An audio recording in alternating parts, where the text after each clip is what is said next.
What is your gift?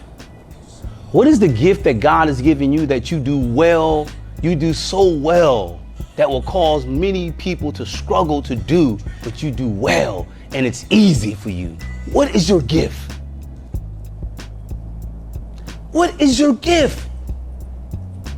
That some people, they struggle. Like, for me, speaking is a gift because I found that voice.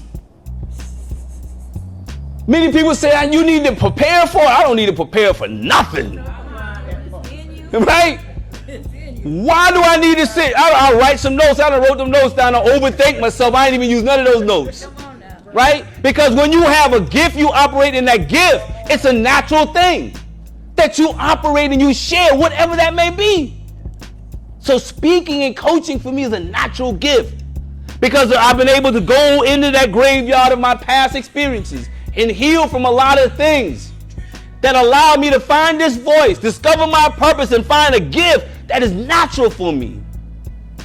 And you're talking about a kid that was a high school dropout, got kicked out of school at 10th grade for selling drugs, reading at a 7th grade level of education when I walked into prison at 19 years old, never read a book in his life, struggled with reading, math, was not the best student, was the student that was voted to be the less successful person in his class.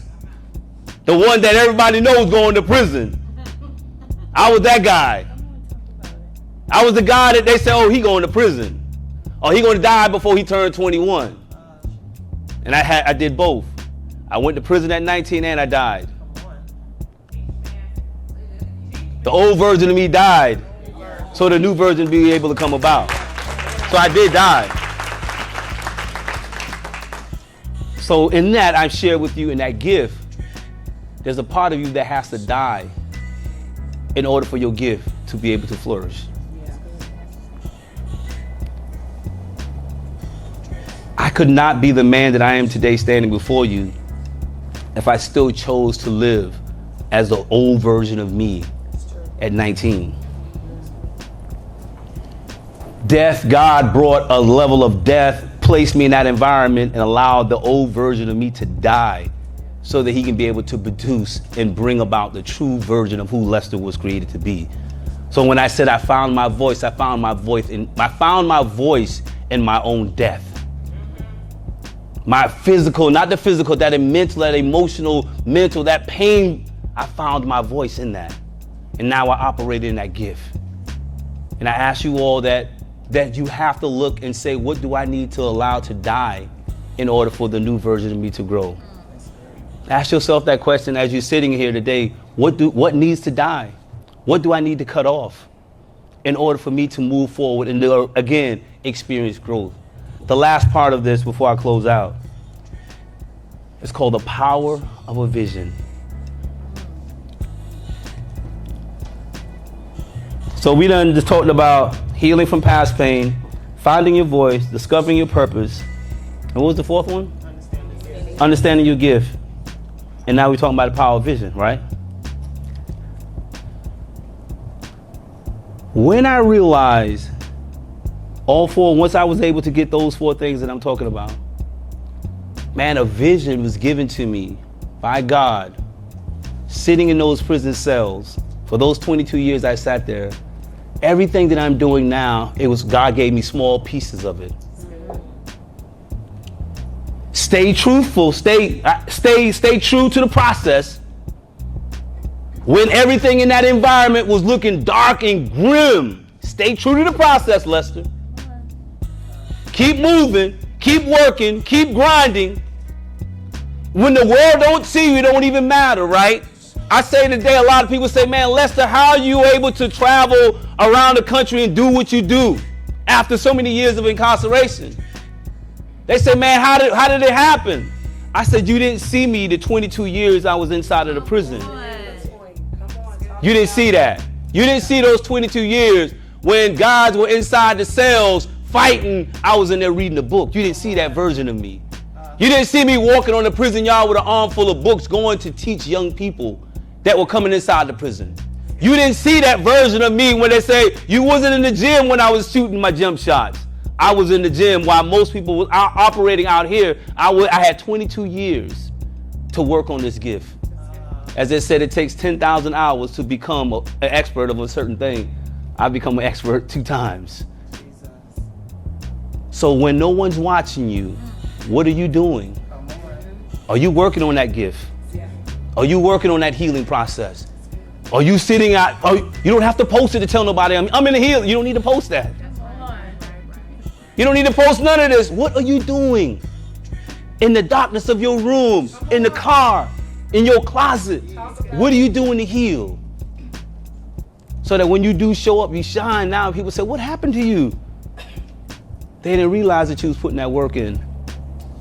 So the last part is that vision, as I mentioned to you. I worked on a program, my organization called Path to Redemption. I remember I was sitting in prison and I wrote that word, path, the number 2, redemption. I wrote that word out. And I said, this is my organization. This is going to be my brand.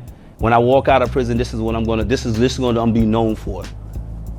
But I started in prison creating these different things, started teaching the classes in prison, working and doing all of these stuff in prisons.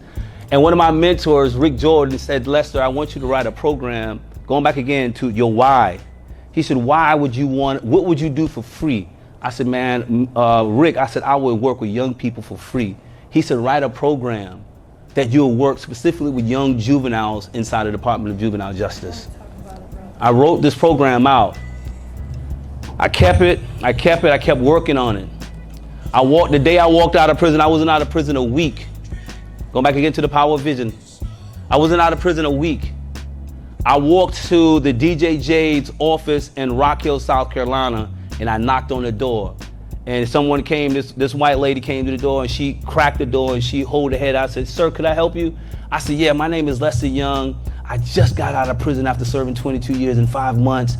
I want to work with the young people.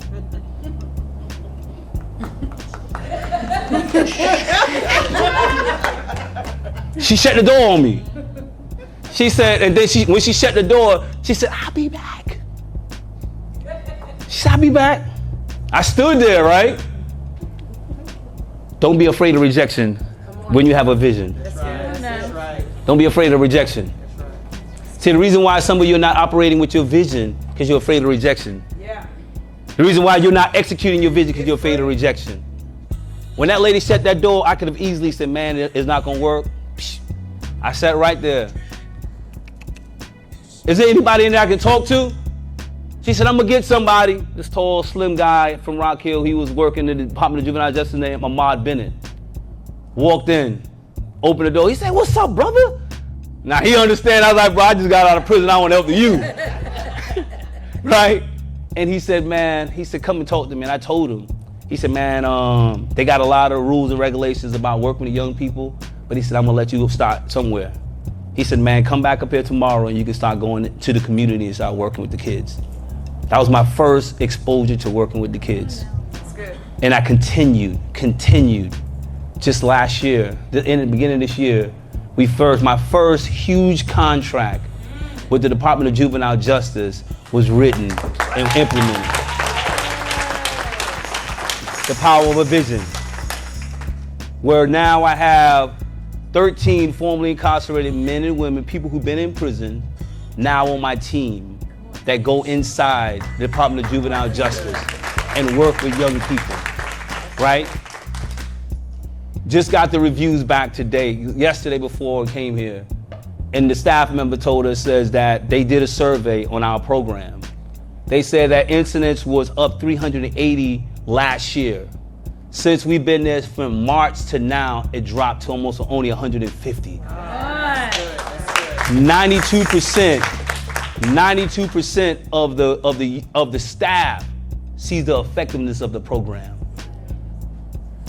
100% of the youth says this program is helping us become better, right? The power of the vision. Not being afraid of being rejected and denied.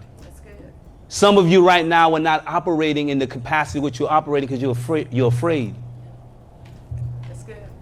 If God is giving you the gift, God is giving you the vision and the purpose, don't be afraid to walk out there on water because God got you. With that being said, I just wanted to close with saying Those 5 things that I just mentioned with you all, those are very powerful things that I've used and continue to use in my life.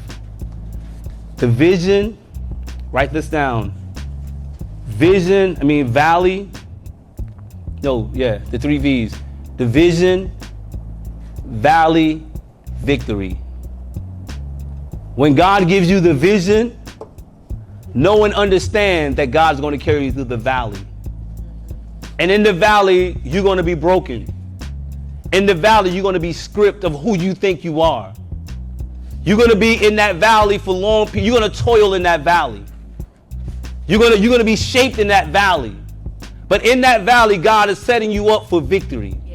Those 3 V's is how I live my life. Every vision that I have, I know and understand that I am only waiting for the time that God is going to carry me in a valley. Meaning I'm going to experience some adversity, some hardship, something that is going to test my commitment to this vision. And by testing it, I have to stay true to the commitment of the vision. And by staying true to the commitment of the vision, I'm in the valley, I'm doing all of the things I need to do to be able to allow myself to rise up in victory. So I encourage you all as I close, your 3 V's, know your valley, understand your valley, find you a community that will help you in your valley. Don't wait for the victory, because the victory may take periods of time. But the victory will be given to you if you stay true to what God has given you. God has given you the ability to heal from your past pain. Find your voice, understand your gift, find your purpose, and understand your vision. With those 5 things, you can be whoever you desire to be, that God has created you to be. But you have to now take what I've said to you today and execute. Execute, execute, execute. Because too many people are wasting time here. I know what time is, because I did 22 years in prison. I sat in that cell for 22 years waiting for my opportunity. I've been blessed to come home, and I see now people who have been home, people who have been free for 22 years, and they still struggling. They still not operating in their gift, right? They're not getting what they desire to get. And it's all because you're not taking the time to work on you. Take 6 months. Take 6 months to disconnect from all of the things that are distracting you and allow God to place you in that valley. And I can promise you, in 6 months of you doing the work, you will reach a level of victory in your life, personally and professionally, that will allow you to proceed and move forward in a swifter way than most of your peers. Because most of your peers, they're distracted. They're still putting makeup on a pig. They're still trying to beautify that thing, right? You stripping yourself of all of those things and say, I'm going to work on me for the next 6 months. I'm going to be the best version of me, and I don't need to post it. I'm going to work on me. And with that, I promise you, in 6 months, we'll hold another one of these conferences. You'll be able to come back and testify and say that those things which were shared with you empowered you to become the best version of you as a husband, a wife, brother, sister, daughter, spouse, whatever it is that you're doing, you'll do that. So with that being said, I thank you all for your time, and God bless you all. Peace. Thanks. You good?